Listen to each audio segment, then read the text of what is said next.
Olá, alunos, tudo bem com vocês, né? Eu estou com muita saudade de vocês. Estamos aqui então para estudar o PET volume 3 da semana 3. E como a nossa temática é natureza, ambiente e qualidade de vida, para matar um pouquinho da saudade da escola, eu trouxe aqui para vocês essas imagens da escola, né? Dona Ana Isabel tirou as fotos agora de manhã e eu pedi autorização para estar colocando aqui na nossa aula que vai para o canal, que está no canal aí do YouTube, tá? Então, vamos ter fé em Deus, tudo isso vai passar, a natureza que já se renovou e nós vamos voltar muito mais renovados, fortalecidos para o estudo no passo físico. Enquanto isso não é possível, vamos estudar em casa, vamos assistir às nossas videoaulas, né? O PET, ele traz aqui a questão da natureza, né? Ambiente e qualidade de vida, é o tema. Quando nós vamos ler lá nos conteúdos relacionados, tem uma diversidade de conteúdos relacionados. Tem falando sobre as fontes de energia, né? A questão aí da diferenciação do uso das fontes de energia, relevo, hidrografia e clima no Brasil, na Oceania, Ásia e Europa. Mas o nosso destaque aqui vai ser apenas os recursos naturais e a questão ambiental desses recursos naturais. Então, olha lá. Primeiro item que o PET traz lá. Então, o PET traz bem definido o que é um recurso natural. Então, recurso natural é tudo aquilo que faz parte da natureza, o ar, a água, né, a vegetação, o solo, né? E esses recursos são elementos que estão disponibilizados aí para nós, né? Nós podemos e devemos utilizá-los. Nós utilizamos no nosso dia a dia, as indústrias também fazem uso desse recurso. Então, eu trouxe aqui algumas imagens desses recursos. Aqui o lácteos, que é explorado principalmente na região norte do Brasil. E aqui é a árvore, o coqueiro, né, que produz a piaçava, que de uma forma direta ou indireta está aí no nosso dia a dia, as famosas vassouras de piaçava. E aqui já está a piaçava processada para o uso aí na indústria. Então, os recursos naturais, eles podem ser divididos, classificados de duas formas. Os recursos renováveis, que são aqueles que são inesgotáveis, né? Quais são eles? A luz solar e o vento, tá? Eles nunca vão acabar. Ou aqueles que possuem capacidade de renovação, seja pela natureza, né? A água com a chuva de ontem, a água aí se renovou.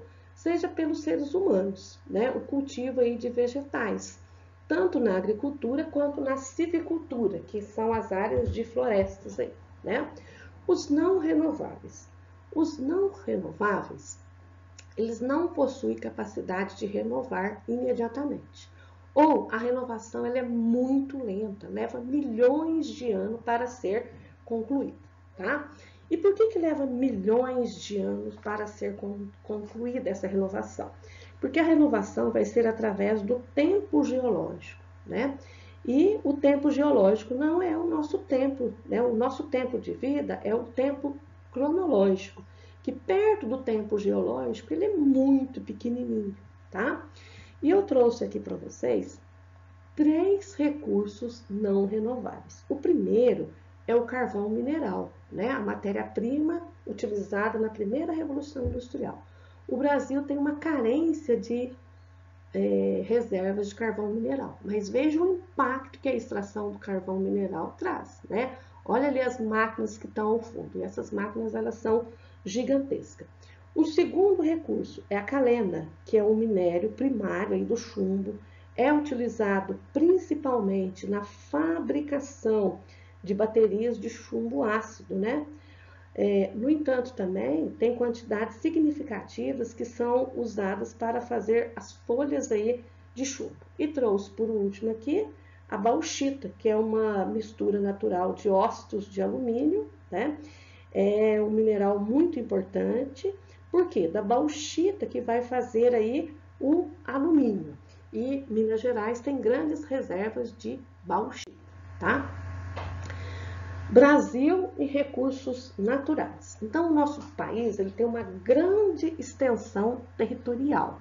E essa extensão territorial, ela foi formada, né, ela tem uma formação de rochas muito antigas, certo? Então, dentro do tempo geológico, a nossa formação aqui é muito antiga. E graças a essa formação, o Brasil possui uma grande quantidade de recursos minerais, que vocês estão percebendo aí pelo mapa, essa distribuição aí de recursos minerais.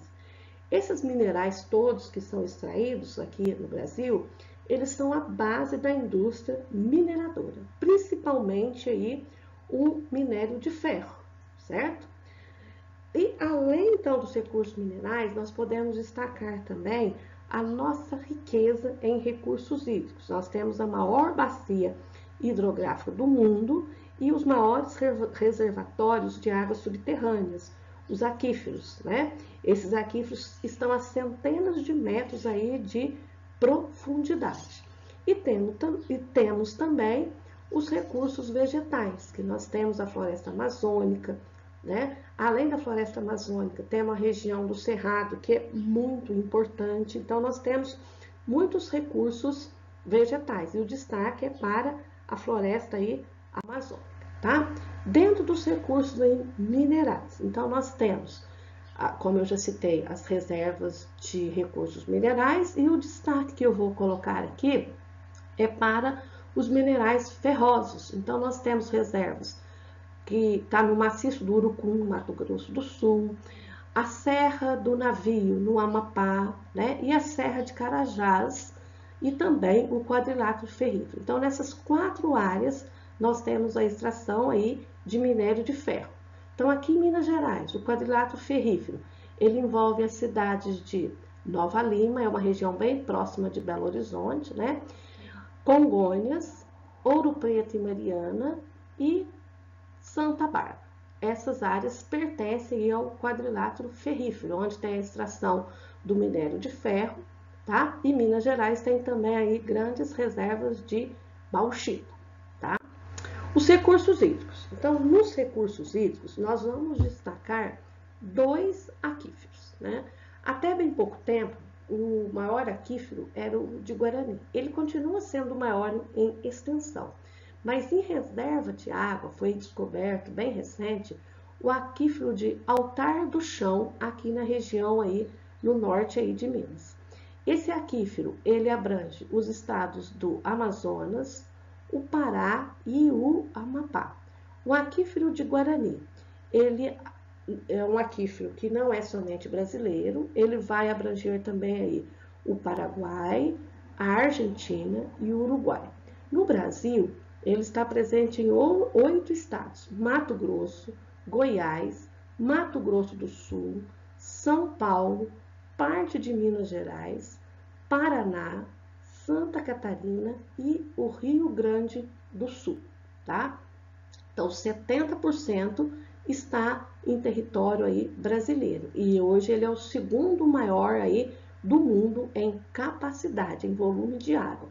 O de Altar do Chão, a capacidade dele é de 86 mil quilômetros cúbicos, né? E ele está 100% aqui no território brasileiro, tá? Então, isso é uma grande riqueza. E isso desperta o interesse de muitos países. Então, aqui na região sul, existem empresas internacionais que estão comprando fazendas com o objetivo de explorar a água subterrânea. Pessoal, um detalhe, o aquífero de Guarani, ele está numa região muito populosa, então ele tem sido explorado de uma forma muito intensa e isso exige um certo cuidado para que não provoque grandes impactos ambientais, porque o aquífero ele precisa se recompor. E nessa região ele é formado por rochas porosas, então é preciso que venha a chuva para recompor essas reservas subterrâneas. Um outro problema aqui é a questão principalmente na região do Ribeirão Preto, né, que é uma cidade do São Paulo, ele vem sofrendo contaminação devido ao uso de agrotóxicos, principalmente no cultivo aí da cana-de-açúcar. E também pelo vinhoto, que é um resíduo proveniente da destilação fracionada da cana-de-açúcar. Então, são cuidados que nós devemos estar de olho aí para que esse aquífero permaneça, né? E nós temos também nessa reserva de recursos hídricos a maior reserva de água superficial. Aqui é água subterrânea, então aqui é água superficial. Então nós temos aí a bacia amazônica, certo? A bacia amazônica, ela abrange aí outros países da América aqui também, né? Mas 42% dela está aqui no Brasil, tá? E nesse processo, então, nós vamos encontrar quais são os países que ela abrange em grande escala. O Peru, a Bolívia, a Colômbia, Equador, Venezuela, Guiana e Suriname. Mas lembrando que 42% está aqui no Brasil, certo? Os recursos florestais, que nós temos um grande destaque que desperta o interesse também de outros países, né? Nós temos um grande educador, o Cristóvão Buarque, que ele já defendeu essa floresta amazônica aqui em um grande congresso internacional. Digamos que ele deu um tapa de luva aí nas empresas internacionais, tá? Então, desses recursos florestais, nós temos a floresta amazônica, ela é a maior floresta equatorial do mundo, né? Ela não é 100% brasileira, assim como a bacia amazônica. Ela abrange outros países aqui da América do Sul, tá? Mas 60,7% pertence ao Brasil, tá? E quais são os países aí que ela abrange, né? Então, ela abrange aqui Guiana Francesa, Suriname, né? Abrange o Peru, abrange a Bolívia, né? Abrange a Colômbia, o Equador, a Venezuela, Guiana, Suriname e Guiana Francesa, tá? A maior parte está aqui no Brasil. Delas são extraídos muitos e muitos elementos, certo? Essa eu vou citar aí. A Natura é uma empresa multinacional e tem várias propagandas que ela fala da utilização sustentável dos recursos aqui da floresta amazônica, tá? Na floresta amazônica, então nós vamos ter a Amazônia Internacional e a Amazônia Legal. O termo de Amazônia Legal, ele foi criado em 1953, quem governava o Brasil era Getúlio Vargas. E qual foi o objetivo? De um planejamento de forma integrada de toda essa região, tá? Então, a floresta amazônica, ela abrange região norte, parte da região nordeste, né? E parte aí da região centro-sul, que é o Mato Grosso. A Amazônia Internacional, então ela abrange Bolívia, Peru, o Equador, a Colômbia, a Venezuela, Guiana, Suriname e a Guiana Francesa. A linha amarela aqui na legenda, então nós vamos ver que ela demarca apenas a região norte, né? E ela está em outras áreas. Todos esses recursos precisam ser explorados? Precisam ser explorados, mas temos que ter o cuidado. E nesse cuidado da sustentabilidade, eu vou deixar um recadinho aqui para vocês, né? Que as sociedades humanas, elas podem utilizar, devem utilizar, porém, de uma maneira bastante sustentável e por isso tem políticas de sustentabilidade. Qual é essa política de sustentabilidade, né? São diversas, mas o que nós podemos destacar são os R's da sustentabilidade. Esses R's, eles começaram com apenas 3 R's, tá? Que era o reciclar, o reduzir e o reutilizar, tá? Temos 7 R's e agora nós temos mais 3, então aumentou-se essa família. Então nós temos reciclar, reduzir, né? Reutilizar, reintegrar, repensar, recusar, reparar e agora qual R que nós acrescentamos? O responsabilizar, o repassar e o reagir. Então, tudo isso está em nossas mãos. Cada um de nós pode praticar os 10 R's aí diariamente, tá? Pessoal, para matar a saudade mais um pouquinho, ó, flores lá da escola, né? Estou com muita saudade de vocês. Fiquem com Deus. Um grande abraço.